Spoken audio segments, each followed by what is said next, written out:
ለመላው የክርስትና እምነት ተከታዮች በድጋሚ እንኳን ለጥምቀት በዓል በሰላም አደረሳችሁ። በዛሬ መረጃችን አትሌቶች መንግስት ቃል በገባው መሰረት የእውቅና መርሃ ግብር እንዲያዘጋጅ ሲሉ ጠይቀዋል። ይህን ጉዳይ ተመልክተነዋል።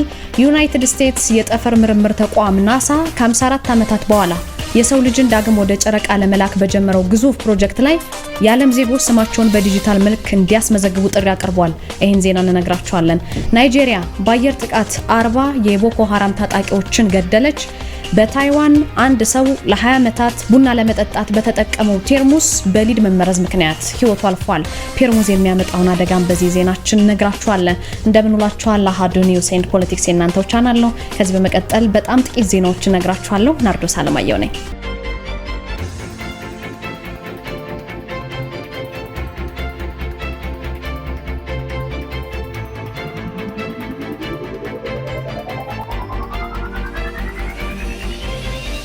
አትሌቶች የመንግስት ቃል በገባው መሰረት የእውቅና መርሃ ግብር እንዲያዘጋጅ ጠይቀዋል።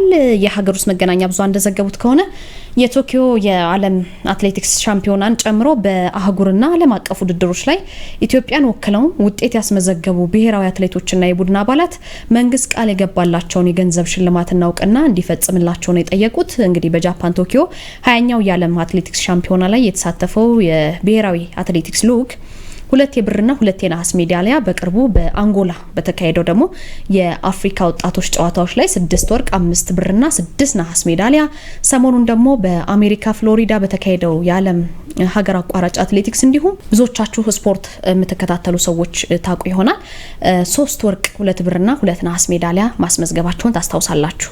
ውጤታማ አትሌቶችና የቡድኑ አባላት መንግስት ቃል የገባውን ማበረታቻ የገንዘብ ሽልማት ጨምሮ ታስቦ ነበር የተባለ የእውቅና መርሃ ግብር እስካሁን ድረስ በምን ሁኔታ ላይ እንደሚገኝ አናውቅም ሲሉ ገልጸዋል ማለት ነው። ስማቸው እንዲጠቀስ ያልፈለጉ አትሌቶች ግን የቡድኑ አባላት በተለይ መንግስት ማበረታቻን ጨምሮ የሚሰጠው እውቅና ለአትሌቶች ትርጉሙ ብዙ ነው። በአትሌቶች እንዲህ አይነት ጥያቄ ሲቀርብ ሁሉንም ነገር ከገንዘብ ጋር ብቻ የሚያያይዙት አሉ። መታረም ያለበት አመለካከት ነው ብለዋል። በዚህ መሰረት እንግዲህ እነዚህ አትሌቶች መንግስትን ጥያቄ ጠይቀውታል ማለት ነው። የዩናይትድ ስቴትስ የጠፈር ምርምር ተቋም ናሳ ከ54 ዓመታት በኋላ የሰው ልጅ ዳግም ወደ ጨረቃ ለመላክ በጀመረው ግዙፍ ፕሮጀክት ላይ የዓለም ዜጎች ስማቸውን በዲጂታል መልክ እንዲያስመዘግቡ ጥሪ አቅርቧል። ይህ ተልዕኮ እንግዲህ የሰው ልጅ ከ1972ቱ የአፖሎ 17 ጉዞ በኋላ ለመጀመሪያ ጊዜ ወደ ጨረቃ የሚደረግ ነው። በዚህ ጉዞ ላይ ሰዎች ስማቸውን አስመዝግበው ለጉዞ በተሰናዳቸው ኦራይን መንኮራኩር በዲጂታል ሚሞሪ ተጭኖ አብሮ የሚጓዝ ይሆናል ማለት ነው።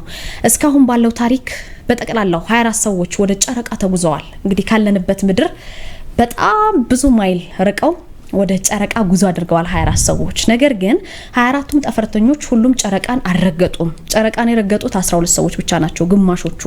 ቀሪዎቹ ጨረቃን ዞረው የተመለሱ ናቸው። የሰው ልጅ እንግዲህ ለመጀመሪያ ጊዜ ጨረቃ ላይ የረገጠው በአሜሪካው አፖሎ ፕሮግራም አማካኝነት ነው። የመጀመሪያው ጠፈርተኛው ያው ብዙዎቻችን በተለያዩ ትምህርቶች በሃይ ስኩል በኤሌመንተሪ እንደተማር ነው አሜሪካዊው ኒል አርምስትሮንግ ነው። ከ1972 በኋላ እስካሁን ድረስ አንድም ሰው ወደ ጨረቃ አልተጓዘም፣ ይሄደ የለም። ከአሜሪካ በተጨማሪ ግን ሌሎች ሀገራት እንደ ቻይናና ህንድ በቅርብ ጊዜያት ሰው አልባ መንኮራኩሮችን ሁሉ ወደ ጨረቃ አምጥቀዋልና የአርቲሚስ 2 ተልዕኮ ምንድነው ለየት የሚያደርገው ሚለውን ስናይ በዚህ ጉዞ ላይ ለመጀመሪያ ጊዜ ክርስቲና ኮክ የተባለች የመጀመሪያዋ ሴት ጠፈርተኛና ቪክተር ግሎቨር የተባለው የመጀመሪያው ጥቁር ጠፈርተኛ ወደ ጨረቃ ጉዞ ያደርጋሉ። የተልዕኮው ስያሜም በዚህ ጉዞ ሴቶች እንደተካተቱ ለማመልከት ተብሎ የተመረጠ ስያሜ ነው። ለሴቶች ሞር እውቅና ለመስጠት የተወሰደው ከግሪክ አፈ ታሪክ ነው። እንግዲህ አርቴሚስ የጨረቃ አምላክና የአፖሎ መንታ ተደርጋ ትታወቃለች። ይህ ተልዕኮ ለ10 ቀናት የሚቆይ ነው። 4 ጠፈርተኞችን በመያዝ በኦራይን መንኮራኩር ጨረቃን ዞረው ወደ መሬት ይመለሳሉ። በዚህ ዙር ጠፈርተኞቹ ጨረቃን አይረግጡም። በአርቴሚስ ተልዕኮ ጨረቃ ላይ ዘላቂ የመኖሪያ ጣቢያ ለመገንባት ግን የታለመ ነው። ጨረቃን እንደ መሸጋገሪያ በመጠቀም ሁሉ ወደ ማርስ ለመጓዝ የሚደረገው ጥረት መሸጋገሪያ ይሆናል ተብሎ ታቅዷል ማለት ነው። በዚህ ጉዞ በተቋሙ ድረገጽ ላይ በሚገኝ ልዩ ቅጽ ስማቸውን የሚያስመዘግቡ ሰዎች ስማቸው በዲጂታል መልክ ተጭኖ በኦራይን መንኮራኩር አማካኝነት ወደ ጨረቃ መዋር ይጓዛል። ስለዚህ 1.9 ሚሊዮን የሚጠጉ ሰዎች ተመዝግበው የጉዞ ቲኬት ተቀብለዋል ማለት ነው ለመሄድ። ወደ ሌላ የአፍሪካ ዜና ስናልፍ ናይጄሪያ በአየር ጥቃት 40 የቦኮ ሀራም ታጣቂዎችን ገድላለች። የናይጄሪያው ጦር ካለፈው ሳምንት መገባደጃ አንስቶ በሰሜን ምስራቅ ቦርኖ ግዛት ባደረገው የአየር ጥቃት ቢያንስ 40 ተጨማሪ የቦኮ ሀራም ታጣቂዎች መግደሉን አየር ኃይሉ አወጣውት ባይላው መግለጫ አስታውቋል። የናይጄሪያ አየር ኃይል ቃል አቀባይ እንግዲህ በመግለጫቸው ምንድነው ያሉት? ወታደራዊው አየር ኃይሉ ድብደባውን ሐሙስ ዕለት ጀምሯል። የቡድኑን ኢላማዎች መምታቱን ማስታውቋል። እንግዲህ ኢጆዳሜ በጥቃቱ 40 ታጣቂዎች ሲገደሉ ሌሎች ደግሞ ቆስለዋል ነው ያሉት። ናይጄሪያ እንደ ኢሮፒያኑ አቆጣጠር ከ2009 ጀምሮ በቦኮ ሀራምና መሰል ቡድኖች ጥቃት በተደጋጋሚ የሚያጋጥማት ሀገር ናት። በ10 ሺዎች የሚቆጠሩ ሰዎችን ገድለው በርካታዎችን ደግሞ ከምዕራብ አፍሪካዊቷ ሀገር ወደ ጎረቤት ካሜሩን፣ ቻድና ኒጀር እንዲፈናቀሉ ያስገደደ ክስተት ሆኗል ማለት ነው። ወደ መጨረሻው ዜና ሳልፍ አንድ ግለሰብ ለ20 ዓመታት ቡና ለመጠጣት በተጠቀመው ቴርሙስ በሊድ መመረዝ የተነሳ ሞቷል። ለምንድን ነው እንዴት ነው የተፈጠረው የሚለውን እስኪ ለጥንቃቄ እንዲሆናችሁ እንንገራችሁ። አንድ የታይዋን ሰው ለ20 ዓመታት ያክል በየቀኑ ተመሳሳይ የሙቀት መጠጫ ኩባያ ወይም ቴርሙስ ለቡና ይጠቀም የነበረ ነው። እንግዲህ በሊድ መመረዝ ነው ህይወቱ በአሳዛኝ ሁኔታ እንደጠፋ የተረዳ ነው። ስሙ ያልተገለጸ ይሄ ሰው በ50ዎቹ እድሜ ክልል ውስጥ የሚገኝ ነው። ከ30 ዓመት በላይ ደግሞ የማሽከርከር ልምድ ያለው ነው። በቅርቡ ወደ ስራው ሲሄድ ግን መኪናው ከሱቅ ጋር ተጋጭቶ ፍሬን መያዝ ሳይችል ክፉኛ ሁሉ ተጎድቶ የነበረ ሰው ነውና በመጀመሪያ በተደረጉት ምርመራዎች በከባድ የደም ማነስ ወይም ኮርቲካል አትሮፊ እና ያልተለመደ የኩላሊት ተግባር መዛባት እንዳጋጠመው ተረጋግጦ ነበር። ለተጨማሪ ምርመራዎች ወደ ኔፍሮሎጂ ክፍሎች ሁሉ ተላልፎ ነበር። በታይዋን በሚገኝ የቴሌቪዥን ፕሮግራም ላይ እንግዲህ የግለሰቡን ጉዳይ እንደ ማስጠንቀቂያ አቅርበው ሰዎች የውሃ ጠርሙሶችን ወይም የሙቀት መጠጫዎችን በየጊዜው እንዲቀይሩ አስጠንቅቀዋል። ለምን? ፔርሙዝ በቆየ ቁጥር አደጋ ሊያደርስ ስለሚችል ማለት ነው። እኛም ይሄ መረጃ ለእናንተ ስናደርስ ጥንቃቄ እንድታደርጉ ለመግለጽ ያክል ነው። ታካሚው እንግዲህ በቅርብ ጊዜ ድካም እያጋጠመው እንደነበረና ጣዕም እንደተቀየረበት ብዙ ጊዜ ሲመገብ ምግቡ በቂ ጨዋማ እንዳልሆነ ይሰማው ነበረ። እነዚህ ሁሉ ምልክቶች እንግዲህ በሊድ መመረዝ መሆኑን ያመላክታሉ።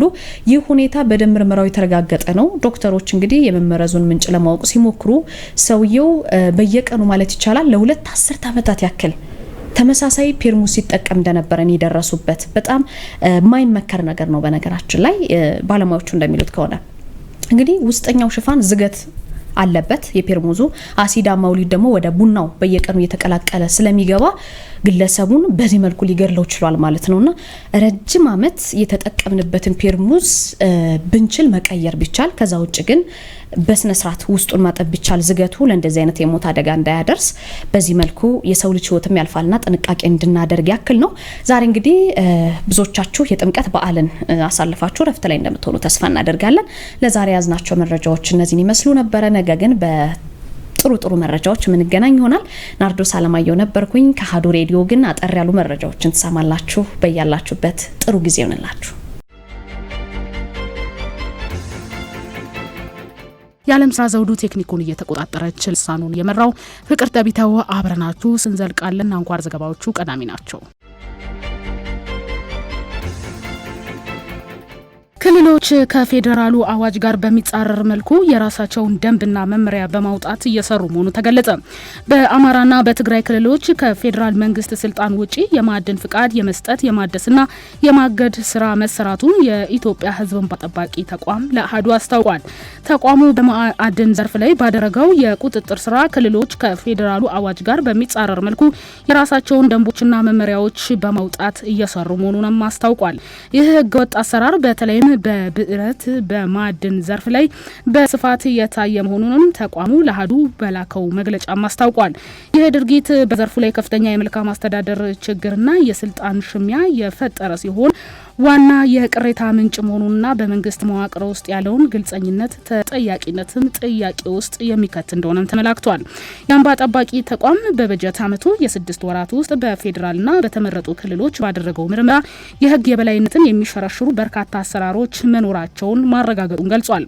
በማዕድን ፍቃድ አሰጣጥ ሂደት ላይ የሚታዩ ክፍተቶችና ከህግ ውጪ የሚወሰዱ እርምጃዎች በሀገሪቱ የኢንቨስትመንት ፍሰት ላይ አሉታዊ ተጽዕኖ ያሳደረ መሆኑን የቁጥጥር ውጤቱ ያሳያል ነው የተባለው። የፌዴራል አካል የህግ የበላይነቱን ለማስከበር ያለው ቁርጠኝነት ዝቅተኛ መሆን ለችግሩ መባባስ ምክንያት መሆኑን ተጠቁሟል። ይህ ችግር ዘላቂ በሆነ መንገድ ለመፍታት በፌዴራልና በክልል የማዕድን ተቋማት መካከል ግልጽ የሆነ የስልጣን ክፍፍል እንዲኖር የመፍትሄ ሀሳብም ቀርቧል። ወጥ የሆነ ግልጸኝነት ያለው አሰራር መዘርጋትም ለዘርፉ እድገት ወሳኝ መሆኑንም ተቋሙ አመላክቷል። 90,125 ኪሎ ግራም የሚመዝኑ የኮስሞቲክስና የንጽህና መጠበቂያ ምርቶች መወገዳቸው ተገለጸ። የአዲስ አበባ ከተማ ምግብና መድኃኒት ባለስልጣን በተያዘው 6 ወራት ውስጥ 90,125 ኪሎ ግራም የሚመዝኑ የኮስሞቲክስና የንጽህና መጠበቂያ ምርቶች ጊዜያቸው ያለፈ ሆነው በህገወጥ መንገድ ለህብረተሰቡ ሊቀርቡ የነበሩ ቢሆንም በቁጥጥር ስር በመዋል እንዲወገዱ መደረጉም ተገልጿል። በባለስልጣኑ የምግብና ጤና ነክ ቁጥጥር ዳይሬክተር አቶ እስጢፋኖስ ጌታቸው በኮስሞቲክስና በንጽህና ምርቶች ላይ ከፍተኛ ማጭበርበር ላይ የተሰማሩ አንዳንድ ነጋዴዎች መኖራቸውን ገልጸዋል። ይህ ህገወጥ ስራ ሲሰሩ በተገኙ ተቋማትና ግለሰቦች ላይም የጽሁፍ ማስጠንቀቂያ፣ የገንዘብ ቅጣት እንዲሁም ጉዳያቸው በህግ እንዲታይ ጭምር እየተደረገ ነው ሲሉም ጠቁመዋል። የውበት መጠበቂያ ምርቶች በስፋት በየቦታው ሲሸጡ ይስተዋላል ሲሉ የጠቆሙት አቶ እስጢፋኖስ ችግሩ እንዲባባስ የሆነበት አንዱ ምክንያት ደግሞ ማህበረሰቡ በየትኛውም ቦታ ቅናሽ ሆኖ ሲያገኝ መግዛቱ ነው ብለዋል።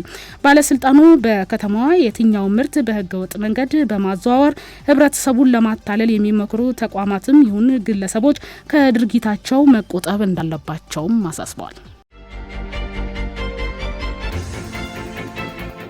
51 በመቶ ያረጁ ከተሞች መኖራቸውን የከተማና መሰረተ ልማት ሚኒስቴር አስታወቀ። በኢትዮጵያ ያሉ ከተሞች 74 በመቶ የሚሆኑት አዲስ አበባን ጨምሮ ያረጁና ደካማ መሰረተ ልማት የነበራቸው መሆናቸውን የከተማና መሰረተ ልማት ሚኒስቴር አስታውቋል። የከተማና መሰረተ ልማት ሚኒስትር ወይዘሮ ጫልቱ ሳኒ እንደገለጹት ይህን ችግር ለመቅረፍ በተሰራው ስራም ወደ 51 በመቶ ዝቅ ማለቱን ገልጸዋል።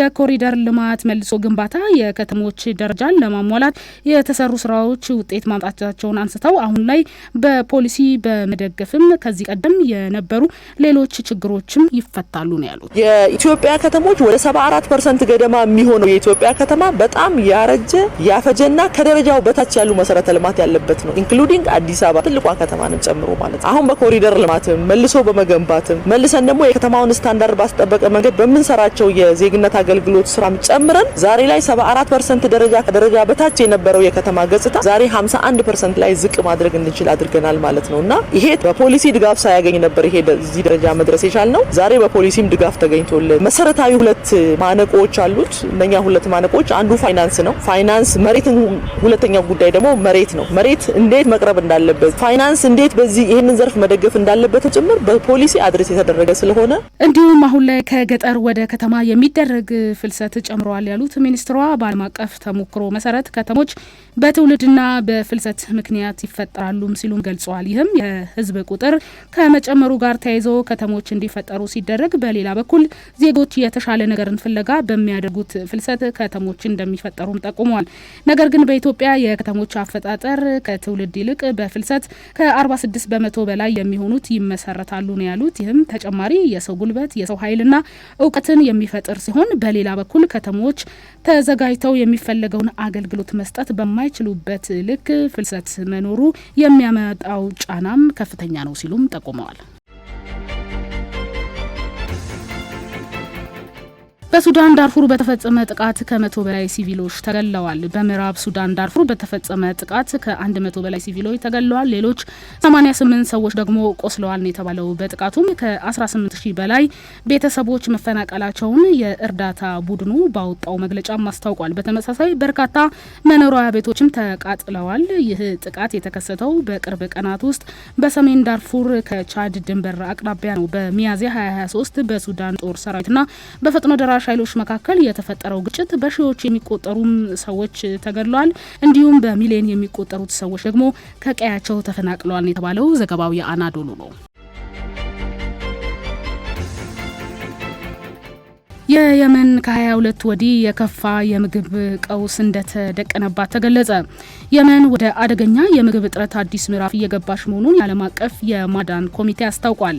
ድርጅቱ 18 ሚሊዮን ገደማ ሰዎች በ26 የተባባሰ የሚሄደው ረሃብ እንደሚገጥማቸው ገልጿል የተባለው በአሁኑ ወቅትም 1 ሚሊዮን ሰዎች ለህይወት አስጊ የሆነ ረሃብ አደጋ ላይ ናቸው። አሃዙ በተቀናጀ የምግብ ዋስትና ደረጃ ምደባ ስርዓት ስርም ተቀምጧል። በግምገማው መሰረት በሚቀጥሉት 2 ወራት ውስጥ ከ40 ሺህ በላይ ሰዎችን የሚጎዳ ረሃብ አደጋ እንደሚኖር ተጠቁሟል። ይህም ከ22 ወዲህ በሀገሪቱ እጅግ የከፋ የምግብ ቀውስ ስጋት መኖሩን የሚያመላክት ነው ተብሏል። ዘገባው የአልጀዚራ ነው።